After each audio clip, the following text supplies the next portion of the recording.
안녕하세요. 저는 귀한 자식이 셋이나 있는 60대 여성입니다. 저에게는 아들 둘에 딸이 하나 있습니다. 큰아들과 딸은 제 몸으로 낳았지만 둘째 아들은 제 마음으로 낳은 아들입니다. 그런데 이 못난 어미가 마음으로 낳은 아들의 가슴에 상처를 주는 일을 저질렀습니다. 그래도 우리 둘째는 저희 딸과 저희의 인생을 구해주었습니다. 그런 일을 한꺼번에 겪게 되어 이렇게 사연글을 남기게 되었습니다. 우리 둘째를 만난 건 아마 운명이었지 싶어요. 저희 집은 한 동네에서 오랫동안 살고 있었어요. 결혼해서 아이 둘을 낳고 지금까지 이 동네에서 이사했으면 했지 한 번도 다른 동네로 이사를 해본 적이 없었습니다. 큰아들이 초등학교에 들어가면서 친구를 사귀었더라고요. 친하게 지낸다며 친구를 우리 집으로 데려왔습니다. 우리 마을에 산다는데 저는 웬만한 집의 아이들을 다 알고 있지만 그 아이는 처음 보는 아이였어요. 빡빡 머리를 깎은 8살 아이는 저를 보며 수줍게 웃으며 머리를 긁적이더라고요. 환한 미소를 짓는 아이가 얼마나 예쁘던지 물끄러미 얼굴을 쳐다보았어요. 정말 웃는 미소가 예쁜 아이였거든요.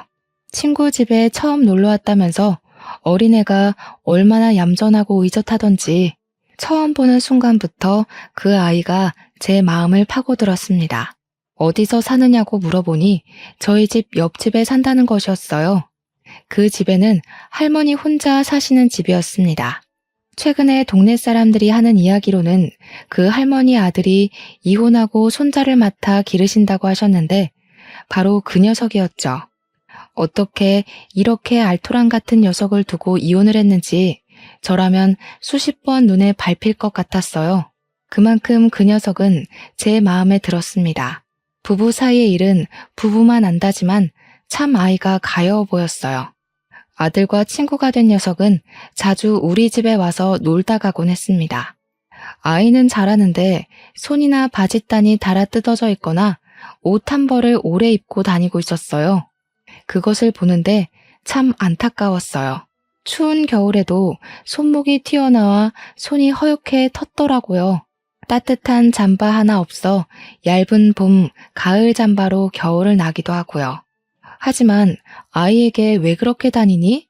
말을 물어볼 수가 없었습니다. 그 집 사정을 다 알고 있기도 했었고 아이가 받을 상처가 걱정되었거든요. 그래도 챙겨주고 싶은 마음은 어쩔 수가 없잖아요.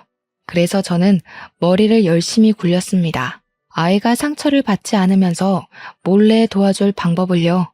저는 아이에게 집도 가깝고 할머니도 청소일로 늦으시니 밥 먹고 씻고 가라면서 저희 아들의 옷을 입혀보내고는 했습니다.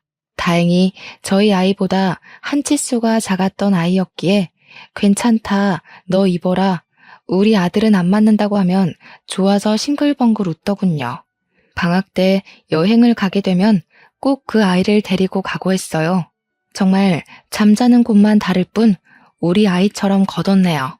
그렇게 그 아이와 6년을 보내고 아이가 초등학교 졸업을 앞두고 있을 때였어요. 아이의 할머니가 교통사고로 갑작스럽게 돌아가시게 되었어요. 할머니는 원래 그전까지는 건물 청소를 하셨는데 나이 있어 일을 잘리셨더라고요. 그러면서 어린 손자를 키우기 위해 새벽에는 폐지를 주우러 다니셨나 봐요. 그런데 밤늦게 음주운전하던 차에 치여 그 자리에서 즉사하신 겁니다. 더 어이없는 상황은 그 뒤에 이어졌어요.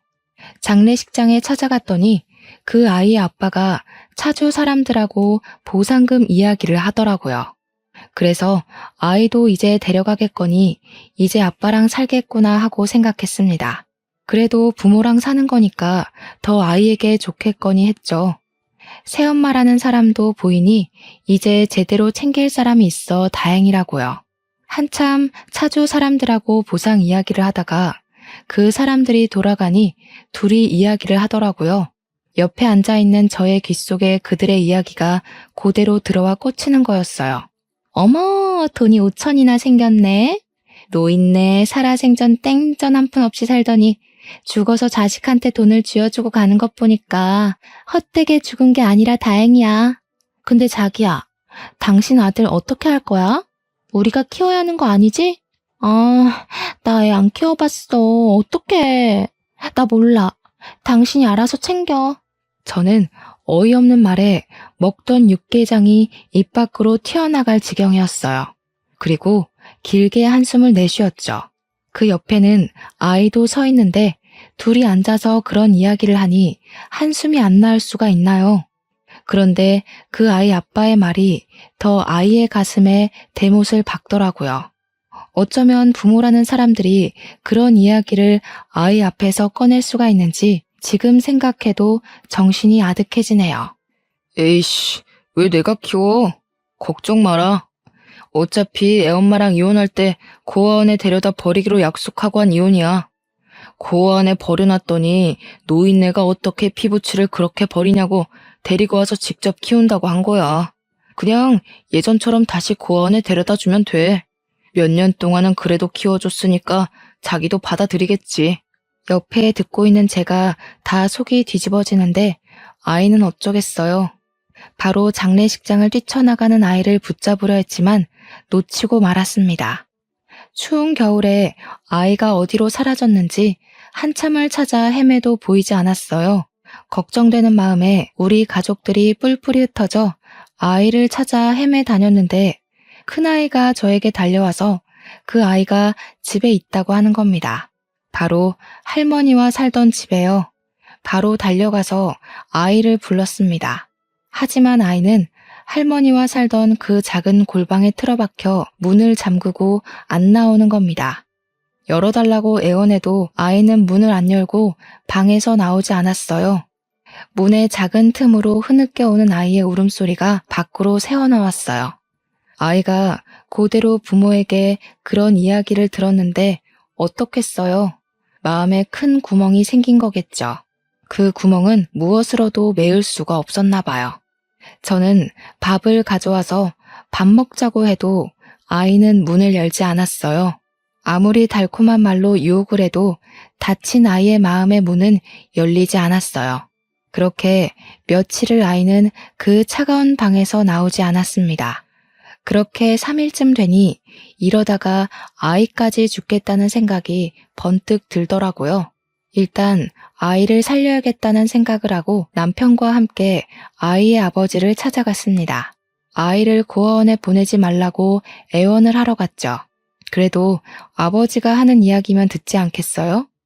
혹시나 아이가 문을 열어줄 거라는 희망을 가지고 갔었던 거죠. 지원 아버지, 지원이 고아원으로 꼭 보내셔야 합니까? 아직 너무 어려요. 아직도 저렇게 문을 안 열고 나오지는 않는데 저러다 아이 잡겠어요. 가서 나와라. 고아원 안 보낸다고 한마디 해주시면 안 돼요? 당신들 뭡니까? 뭔데 남의 집안일에 감나라 배나라 하는 거야? 남의 자식 건사할 생각하지 말고 당신들 자식 일이나 잘 챙겨. 내 새끼는 내가 키우든 아니면 고아원 보내든 내가 알아서 할 거니까 아침부터 재수없게 찾아와서 에잇 퇴. 정말 말이 안 통하더라고요. 어떻게 이런 인성이 바닥인 사람한테 그런 아들이 태어났는지 알다가 모를 일이었습니다. 저는 그래도 다시 한번 그 아이 아버지에게 사정했습니다. 아이를 구하는 게 먼저였으니까요. 일단 아이는 살리고 봐야 하는 거 아닙니까? 벌써 저 안에 들어간 지 3일째입니다. 날도 차고 물 한 잔 못 마셨을 텐데 아이가 가엾지도 않으세요? 지원이는 정말 세상에 둘도 없는 착한 아이입니다. 아이를 고아원에 보내신다면 분명 나중에 후회하실 겁니다. 그렇게 그 애가 좋으면 당신이 데리고 살면 되잖아. 왜 여기까지 와서 사람 귀찮게 하는 거야? 내가 애 줄 테니까 데리고 가서 키워. 그러면 될 거 아니야. 아이씨, 당장 여기서 나가. 사람 짜증나게 하지 말고. 계속 이렇게 소란 피우면 경찰 부를 거야. 제 손으로 문 잠그고 들어간 애를 나보고 어쩌라고. 저는 아이 아버지의 말에 두 눈이 번쩍 뜨이더라고요. 어차피 잠만 할머니네 집에서 자던 거 그래 내가 거두자. 아들 하나 더 생기면 좋지 하고 생각했죠. 저희 남편도 같은 생각이었는지 저의 손을 꽉 잡는 겁니다. 저는 떨리는 손으로 가방에서 항상 가지고 다니던 거래 영수증과 볼펜을 꺼냈습니다. 그리고 아이 아버지에게 내밀었죠. 그럼 써주세요. 아이 포기한다고 써주세요. 친권 포기한다는 각서 말입니다. 그거 한 장 써주시면 당장 여기서 사라져 드릴게요. 거기에 아이 앞에 다시는 안 나타난다고, 그리고 아이 인생에 끼어들지 않겠다고 써주세요. 그럼 저희가 지원이 엄마 아빠가 되어줄게요. 그리고 꼭 도장이든 지장이든 찍어주십시오. 아이 아버지는 이상한 사람 보듯 저희를 위아래로 훑으며 쳐다보더라고요. 그리고 정말 저희가 귀찮았던 건지 아이가 싫었던 건지 얌전히 영수증에 양지원의 친권을 포기하고 앞으로 나와는 상관없는 아이다, 이렇게 쓰고 도장을 가지고 와서 찍어주더군요. 나중에 변호사 공증을 받으러 가니 전혀 효력이 없는 종이 조각이지만 그것은 아이를 설득하기에는 충분했습니다. 저는 아직도 밖으로 나오지 않고 할머니 골방에 틀어박힌 아이에게 문 틈으로 그 쪽지를 밀어넣었어요. 그리고 나직이 아이에게 말을 걸었죠. 제발 문을 열어주길 빌면서 말입니다. 지원아, 내 말 들리니? 아줌마에게 새로운 아들이 생겼는데 누구인지 한번 들어볼래? 아줌마에게 원래 아들이 하나인데 양지원이라고. 아들이 한 명이 더 생겼어. 우리 한 집에서 같이 살래? 이제 아줌마라고 말고 엄마라고 불러줄래? 그럼 엄마가 우리 지원이 진짜 엄마 해줄 수 있는데. 아이는 제 말을 들었는지 한참을 안에서 엉엉 울더라고요. 저도 문 앞에서 한참을 울었습니다. 그 작은 아이의 가슴에 구멍이 저로 인해 메어지길 기도하면서요. 한참을 울던 아이는 빼꼼하며 문을 열고 얼굴을 내밀었습니다. 그리고 제 얼굴과 제 남편의 얼굴을 보더니 문을 활짝 열고 다가와 와락 안기더군요. 며칠 만에 방 밖으로 나오는 아이의 손발이 얼음장으로 차가워져 있었습니다. 정말 저 같이 살아도 되는 거예요? 살다가 다시 고아원으로 보내는 거 아니에요? 저 밥도 많이 안 먹고 청소도 열심히 할 수도 있어요. 진짜 착한 아들이 되어드릴게요. 아이의 말이 저의 가슴에 비수처럼 내리꽂혔습니다. 어린 아이의 입에서 그런 말을 듣다니 어른으로 참 미안해졌습니다. 아이의 빡빡 깎아 까슬거리는 머리를 쓸어내렸습니다. 당연하지. 그 쪽지 봤지? 이제 아빠가 안 찾아오실 거야. 걱정하지 마. 이제 고아원에 안 가도 돼. 절대 고아원으로 안 보내. 그리고 난 밥 많이 먹는 아들을 원하는데 청소는 도와주면 내가 더 감사하지. 아이는 활짝 웃으며 예쁜 미소를 지어주더군요. 저는 아이를 다시 꽉 끌어안았어요. 저희 아들, 딸도 지원이와 함께 산다고 하니 뛸 듯이 좋아하더군요. 그렇게 저희에게는 가족 한 명이 더 생겼습니다. 가족이 4명에서 5명이 된 거죠. 우리 둘째 아들은 저희 집에 살게 되면서 열심히 집안일도 도와주고 저희의 일도 도와주었어요. 저희 부부는 과일 도매업을 했기 때문에 새벽에 나가서 공판장에서 과일을 떼와서 그것을 거래처로 옮기는 일을 했습니다. 일의 특성상 새벽 일찍 움직여야 했는데 주말만 되면 둘째는 우리를 따라 나서서 과일 상자를 옮기는 겁니다. 괜찮다고 아직 어린애가 하기에는 너무 힘든 일이다 하고 말려도 아이는 스스로 주말이면 일을 도와주었어요. 상인들 사이에서는 둘째 아들 하나는 정말 잘 뒀다면서 칭찬이 자자했죠. 그렇게 뿌듯할 때가 없었습니다. 둘째 아들은 그 와중에 전교 1등을 놓친 적이 없는 수재였습니다.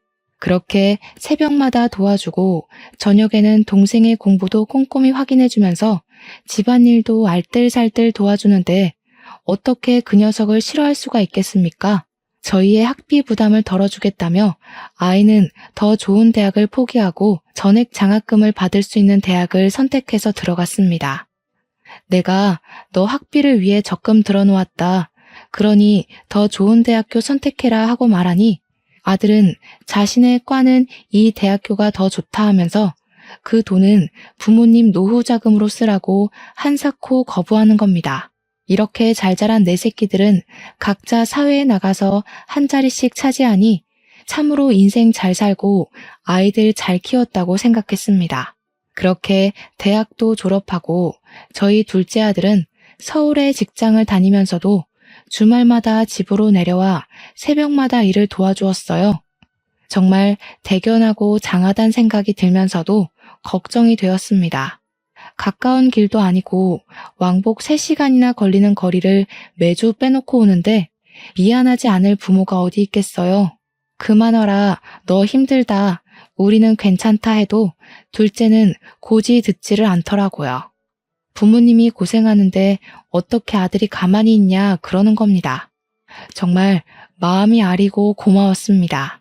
그리고 매주 아들 얼굴 보니 또 좋았습니다. 그런데 어느 날은 병원에서 전화가 왔습니다. 둘째 아들이 오다가 교통사고 났다고 병원으로 오라는 겁니다. 아들은 응급실로 들어온 저희를 보고 두 눈을 동그랗게 뜨더군요. 어머니, 아버지, 어떻게 알고 오셨어요? 저는 전화 안 드렸는데 병원에서 연락한 거예요. 아유, 별로 다치지도 않았는데 괜히 놀라시게. 저 정말 괜찮아요. 저는 아들의 손을 꽉 잡았어요. 도대체 무슨 일이 있었던 거야? 오다가 대충 들으니 국도에서 사고가 났다던데. 어떻게 사고가 났길래 차가 다 망가져? 여기 앞에 경찰말로는 상대방 운전자가 쇠파이프로 차를 망가뜨렸다고 하던데. 어떻게 된 거야? 너는 많이 다치지 않았어? 그 피는 뭐니?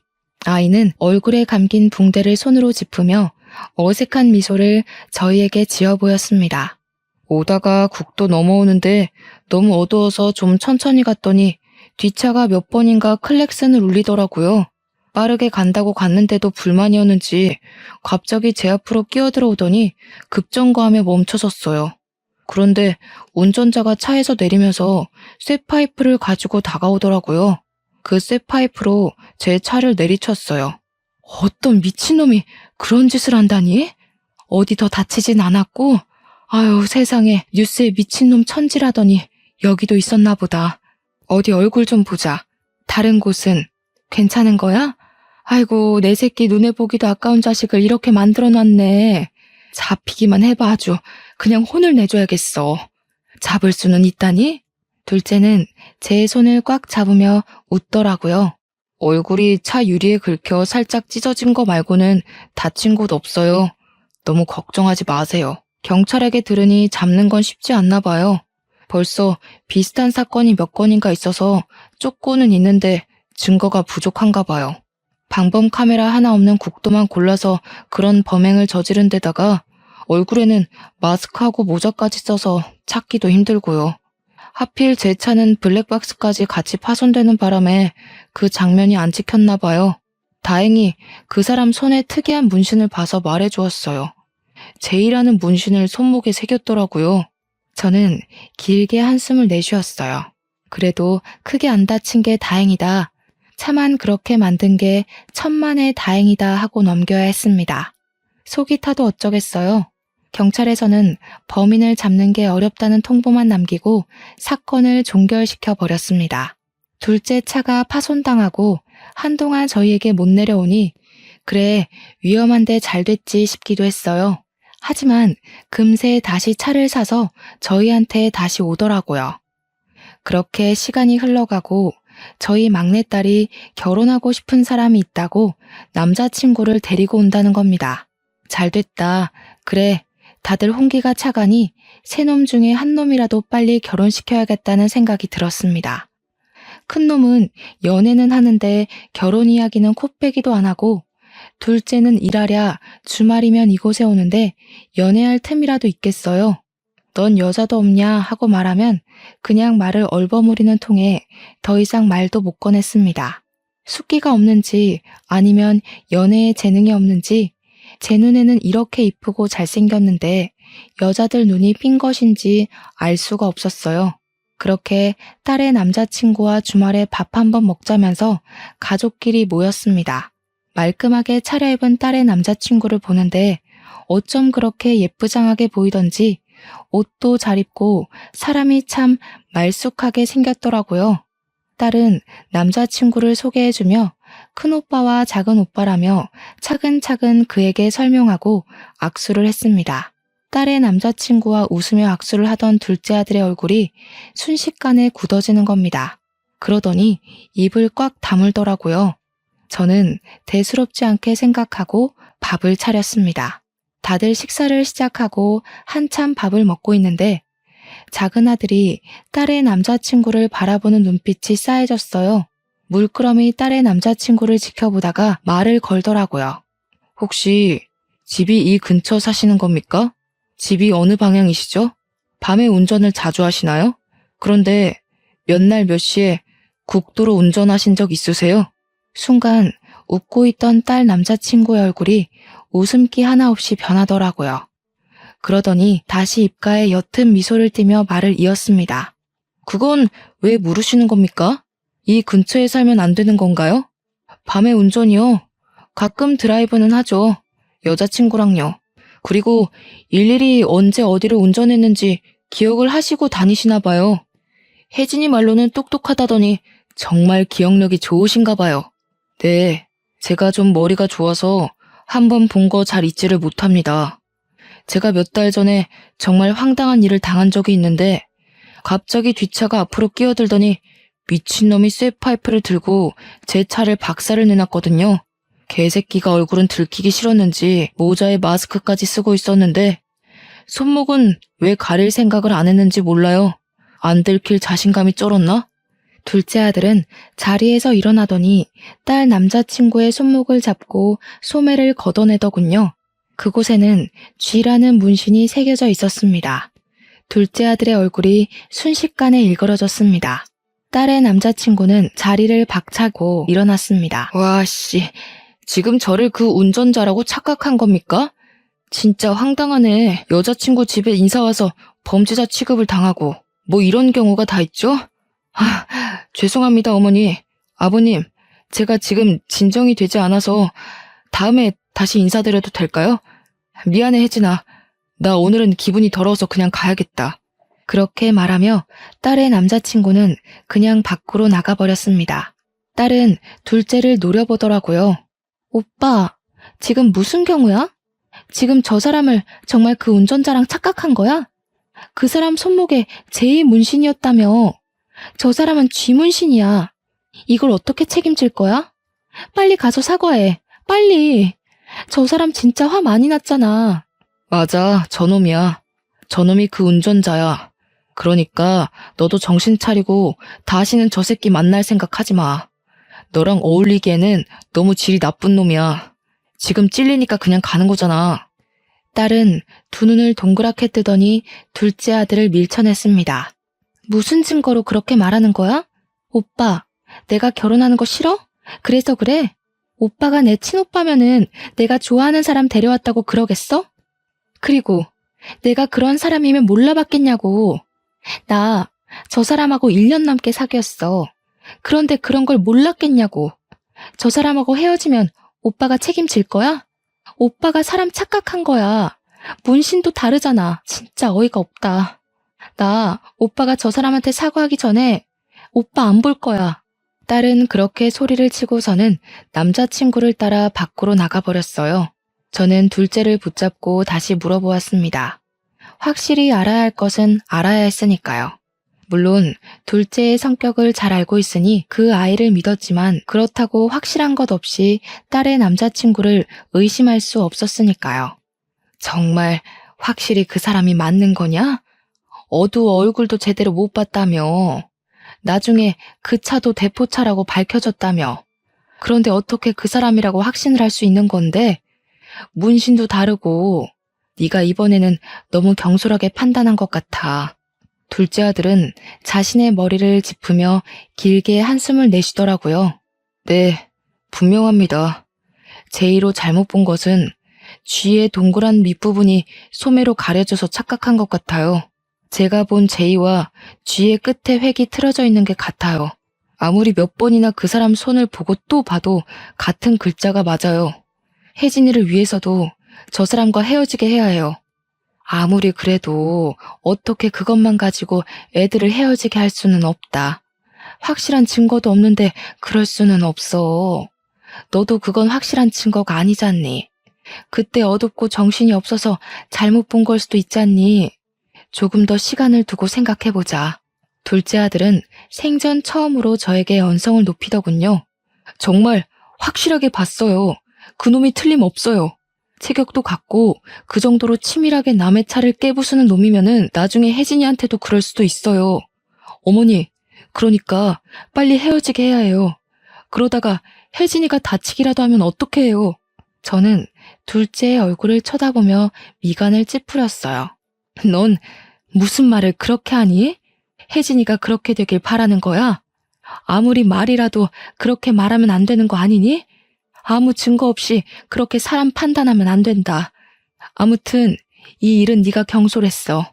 어머니, 정말 혜진이 생각해서 하는 말입니다. 나중에 혜진이가 다치기라도 하면 늦어요. 지금이라도 둘을 헤어지게 만들어야 한다고요. 저는 둘째의 애원을 무시하고 방 안으로 들어가 버렸습니다. 둘째가 괜히 그렇게 허튼 말을 하는 아이도 아니었지만 그때 당시에는 왜 그런 생각을 못하고 그렇게 둘째 아들의 말을 무시하고 타박했는지 지금은 후회만 될 뿐이네요. 둘째는 그렇게 서울로 돌아가고 몇 달간 집으로 발길을 끊어버렸습니다. 친여동생처럼 돌봐주던 딸에게 친오빠가 아니라는 말에 아이가 상처가 된 것인지 아니면 잘못된 것을 말해도 제가 그 아이의 편을 들지 않고 친자식의 편만 든다고 생각해서 서운해서 발길을 끄는 거라 생각을 했습니다. 그래도 둘째는 매주 안부 전화로 운전 조심하시라, 밥 잘 챙겨 드시라 말을 하더군요. 언제 한번 내려와라 말을 해도 알겠다는 말만 하고 끊어버렸습니다. 그때는 우리가 친부모가 아니어서 아이도 우리에게 정을 쉽게 떼어버리는 건 아닌지 속까지 상할 지경이 되었습니다. 그렇게 몇 달이 지나는 사이 딸은 다시 남자친구를 데리고 집으로 인사를 왔습니다. 반듯하고 저희를 향해 깍듯이 예의를 차리는 모습에 이제 무엇이 진실인지 모를 지경이었어요. 저희 같은 평범한 사람들이 그 속을 어떻게 알 수가 있을까요? 엄마, 지연 오빠 이제 안 오지?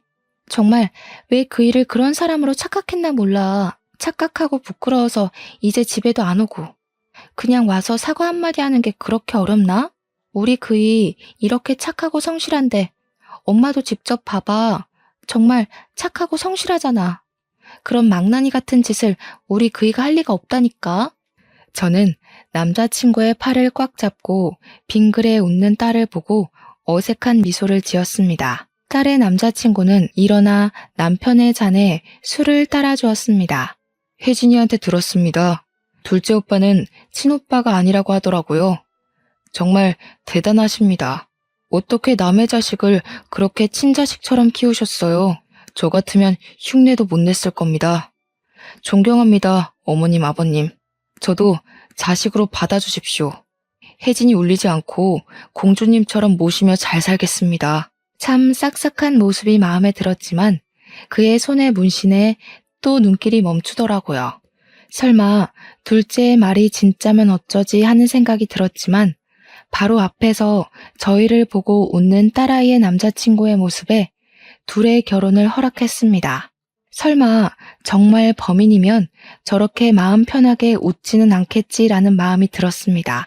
사랑하는 사람의 오빠를 그렇게 만들고 이곳에 있지 못할 거라고 생각했습니다. 그렇게 결혼을 승낙하니 바로 상견례가 잡혔습니다. 저는 떨리는 마음으로 둘째에게 전화를 걸었습니다. 상견례를 핑계를 대면 그 녀석이 제 곁으로 돌아올 거라고 생각을 했거든요. 지원이니? 요즘 밥은 잘 먹고 다니는 거야? 언제 한번 내려오래도 왜 오지 않는 거야? 엄마가 네 얼굴 잊어버리겠다. 다음 주 주말에 혜진이 그 사람이랑 상견례를 하기로 했다. 지난 일은 다 잊어버리고 와서 얼굴 비추고 축하 좀 해주면 안 될까? 제 말에 둘째는 길게 숨을 내쉬더군요. 마땅치 않은 거겠죠. 아직도 가슴에 응어리가 가득 남아있는 것 같았어요. 그래요? 지금 회사 일이 바빠서 그때 가봐야 할 것 같은데. 죄송해요. 시간을 내려고 해도 바빠서 내기가 어렵네요. 곧 한번 들리겠습니다. 딱딱하고 투박한 아이의 말에 속이 상하더군요. 예전처럼 다시 돌아가기 힘든 건가 하는 걱정도 생각하면서 우리의 가족 생활이 여기서 끝은 아닌가 하고 걱정까지 되더군요. 상견례 날 한참을 문을 쳐다보고 또 쳐다보아도 둘째 아이는 그 자리에 결국 나타나지 않았습니다. 상견례를 치르고 돌아오는 자리에도 딸은 둘째에 대한 불만을 늘어놓았습니다. 정말 지원 오빠 끝까지 이럴 거래? 어떻게 상견례 자리까지 안 올 수가 있지? 정말 그 사람 그런 사람 아닌데. 이러다 내 결혼식도 쌩까고 안 오는 거 아니야? 거봐. 검은 머리 짐승 거두는 거 아니라는 말 틀린 거 하나 없지? 자기 불리해지니까 나타나지도 않잖아. 이혜진, 말 조심하네? 그래도 너희 오빠야.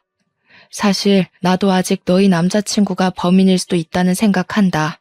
너희 둘째 오빠가 허튼 소리 할 사람이든 한 번도 우리 속상하게 한 적 없는 애다. 지금은 회사 일이 바쁘다잖아. 상견례에 못 올 수도 있지. 엄마까지 왜 그래? 정말 우리 그이 그런 사람 아니래도? 와, 진짜 양지원 와서 분명하게 말을 밝혀야 할 거 아니야. 이렇게 우리 그이 범죄자로 만들어 놓고 엄마는 친자식 말 못 믿어? 엄마는 주원 자식 말 믿을 거야? 입 안 다물어? 이게 친자식 주원 자식이 어딨어? 내 배 아파서 안 나왔을 뿐이지 너희들보다 우리한테 더 잘해. 너희가 어디 한 번 새벽에 일어나서 우리 일 도와줘 봤니? 한 번만 더 오빠한테 그런 식으로 말했다간 봐. 내가 가만 안 둬. 딸은 입을 삐죽이며 입을 다물었지만 저의 속도 타들어갔죠. 아들을 잃는 건 아닌지 얼마나 속상하던지 꼬박꼬박 연락 오는 그것만으로도 감사해야 했습니다. 그렇게 시간을 흘러가고 한참 거래처에 과일을 다 배송하고 돌아오는 길에 딸에게 전화가 오는 겁니다. 딸은 울며 불며 떨리는 목소리로 저희에게 말했습니다. 엄마, 어떡해. 둘째 오빠가 죽어가. 어떡해, 엄마. 나 무서워. 오빠 머리에서 피가 너무 많이 흘러. 이러다 오빠 죽을 것 같아. 엄마, 빨리 와. 병원으로 빨리 와. 무슨 말이야? 지원이가 다쳤다는 거야? 말을 똑바로 해야 알지. 지원이가 왜 죽어? 어디서 피를 흘려? 제 말에도 딸은 같은 말만 하면서 전화로 오빠 죽는다며 팔짝팔짝 뛰는 겁니다. 저희는 놀라 더 이상 물어볼 새도 없이 병원으로 달려갔습니다. 둘째는 머리에 피를 흘리고 병상에 누워있는데 옆에는 피 묻은 거즈가 쌓여있고 수혈을 받고 있더라고요. 붉은 피를 보는데 순간 정신이 아득해졌어요. 문을 열고 안으로 들어가려고 하니 의료진은 지금은 응급 상황이라서 보여줄 수 없다며 저희를 가로막더군요. 딸은 울며 저희에게 달려왔습니다. 저희는 딸아이를 붙잡고 어떻게 되었는지 물어보았습니다. 딸아이의 얼굴은 얼마나 울었는지 두 눈이 시뻘개져 있었습니다. 도대체 무슨 일이 있었던 거야? 서울에 있어야 할 내가 왜 여기 있는 거야? 너하고 만난 거야? 왜 피를 흘리고 저기에 누워있는 건데, 어? 딸은 다시 눈물을 흘리며 말을 했습니다. 그동안 둘째 오빠한테 연락이 계속 왔어. 상견례 직후에 오빠가 자꾸 남자친구에 관해 물어봤거든.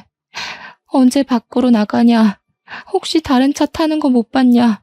하면서 죄인 취급하는 것도 아니고 나는 모른다고 말했는데 오빠가 따로 조사해봤더니 의심 가는 게 한두 개가 아닌데 확실한 증거가 없다 그러는 거야. 이렇게 아무것도 못 알아내고 계속 내가 그 사람 만나는 꼴 못 보겠다고 하더라고. 저는 벌벌 떨고 있는 딸아이의 등을 문질렀습니다. 둘째는 그동안 주말마다 딸 남자친구의 뒤를 캐고 다녔나 봅니다. 아무래도 자신의 의심을 지울 수가 없었겠죠. 거기다 저희가 다 정색을 하니 저희한테 말도 못 꺼냈었나 봐요. 그 말을 듣는데 심장이 미어지더군요. 자식을 못 믿어서 이런 일이 일어났나 싶기도 하고 말입니다. 그런데 왜 저 지경이 된 건데? 도대체 무슨 일이 있었길래 머리를 저 지경이 되어서 다친 거야? 응? 오빠가 나한테 아무것도 못 알아내겠다며 확실히 하자면서 셋이서 만나자고 하더라고. 그래서 나도 만나서 확실하게 매듭을 짓는 게 좋을 것 같아서 만나자고 했어. 그렇게 공원에서 셋이 만났는데 오빠가 그날 문신을 봤다고 하면서 경찰서에 가서 진위를 따지자고 하니까 갑자기 그이가 공원 바닥에 있는 벽돌을 집어들더니 순식간에 오빠의 머리를 내리쳤어. 자꾸 의심하지 말라면서. 저는 너무 놀라서 두 눈을 동그랗게 떴습니다. 아니, 아무리 의심을 산다고 사람을 벽돌로 머리를 내리치는 게 말이나 되는 일이야? 당장 그 사람 데려와. 어디서 내 새끼 머리를 내리쳐? 도망갔어. 오빠 머리를 벽돌 내리치고 바로 달아났어. 오빠가 벽돌 맞고 앞으로 꼬꾸라지며 피를 흘리는 거야. 나는 너무 무서워서 119부터 불러서 이쪽으로 온 거야. 어디 있는지 나도 모르겠어. 손발이 덜덜 떨려오더라고요. 응급조치가 끝났다고 의료진이 겨우 저희를 안으로 들여보내주더군요. 저는 머리에 붕대를 칭칭 감고 팔에는 붉은 피를 수혈을 하고 있는 둘째의 얼굴을 보며 두 손을 꽉 잡고 기도를 했습니다. 아이를 살려달라고요. 그리고 둘째에게 감사하다고 말했습니다. 둘째가 아니었으면 그런 사람과 딸은 부부로 인연을 맺었을 테니까요. 듣는지 모르겠지만 저는 아이에게 말을 걸었습니다. 지원아, 엄마가 왔어. 눈 좀 떠볼래? 귀한 내 새끼. 엄마한테 너무 서운했지? 엄마가 안 믿어줘서 너무 미안해. 우리 아들 엄마한테 다시 오면 이제 서운하게 안 할게. 그러니까 우리 엄마랑 아들로 조금만 더 지내자. 응? 그때 둘째가 손을 까딱이며 눈을 뜨더군요. 그리고 제 얼굴에 흐르는 눈물을 닦았어요. 울지 마세요. 울면 제가 너무 죄송해요. 저도 어머니 아들로 더 살고 싶어요. 하나도 서운 안 했어요. 그러니 걱정하지 마세요. 저는 아들을 꽉 끌어안고 또 한참을 울었습니다. 그리고 다시 아들을 저에게 돌려주신 하늘에 감사하고 또 감사했습니다. 아들이 깨어났다고 하니 경찰분이 병원으로 찾아왔습니다.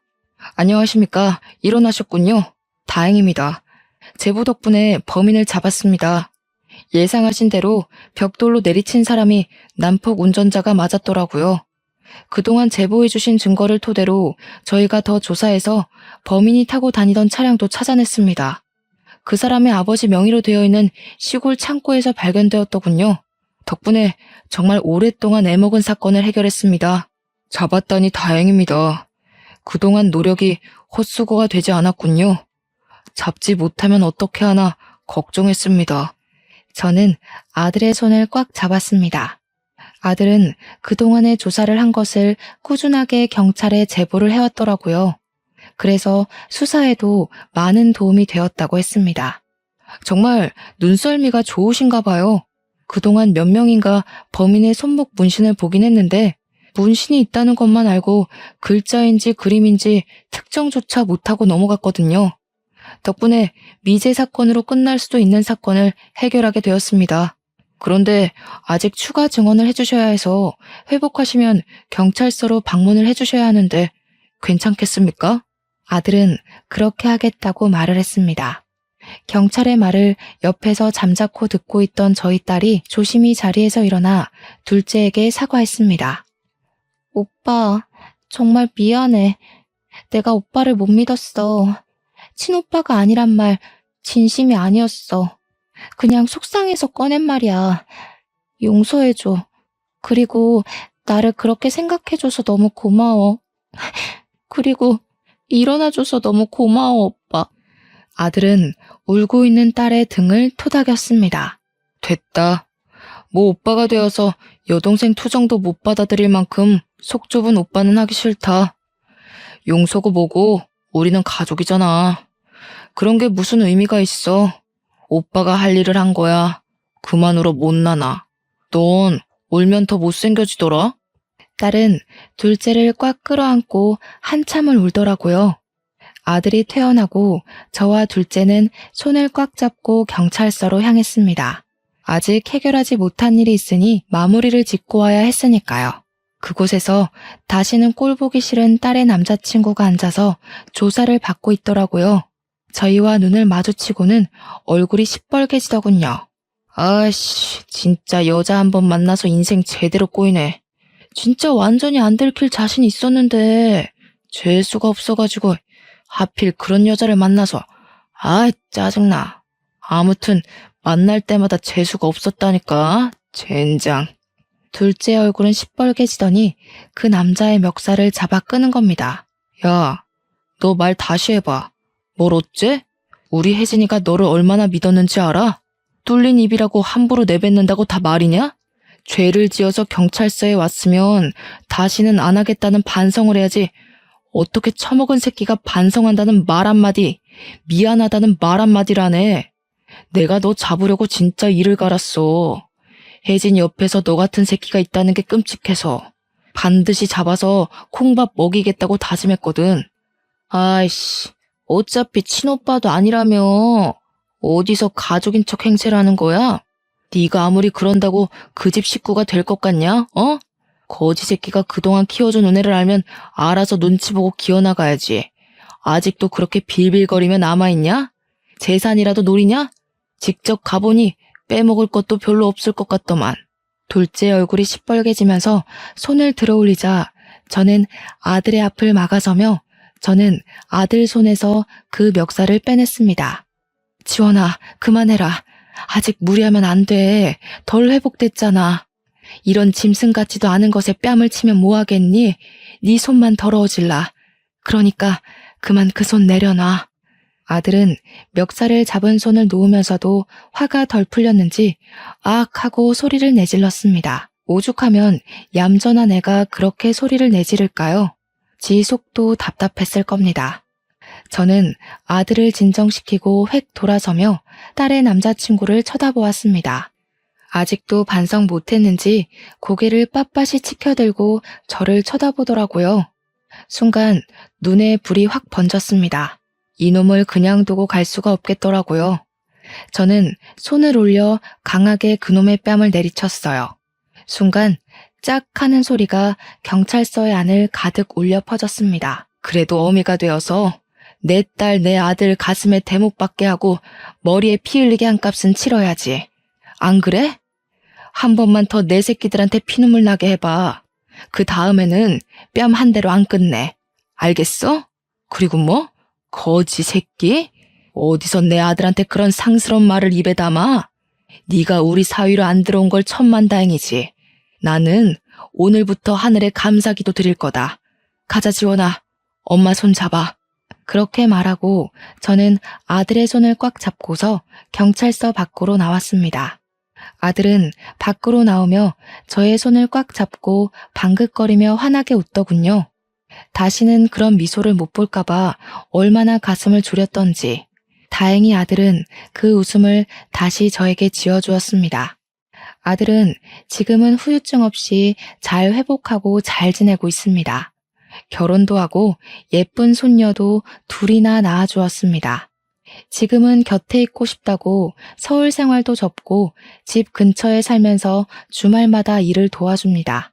괜찮다고 하는데도 꼬박꼬박 도와주는 아들을 보며 대견하고 예쁜 내 새끼를 잃었을 뻔 생각을 하니 지금도 마음이 울컥합니다. 요즘 뉴스를 보니 정말 별의별 사람이 다 있더라고요. 여러분도 꼭꼭 안전운전하시고 이런 일 당하시면 적극적으로 신고해서 다시는 그런 일 없게 막아야 할 것 같아 사연을 올리게 되었습니다. 아무튼 저의 이런 사연을 들어주셔서 정말로 감사합니다.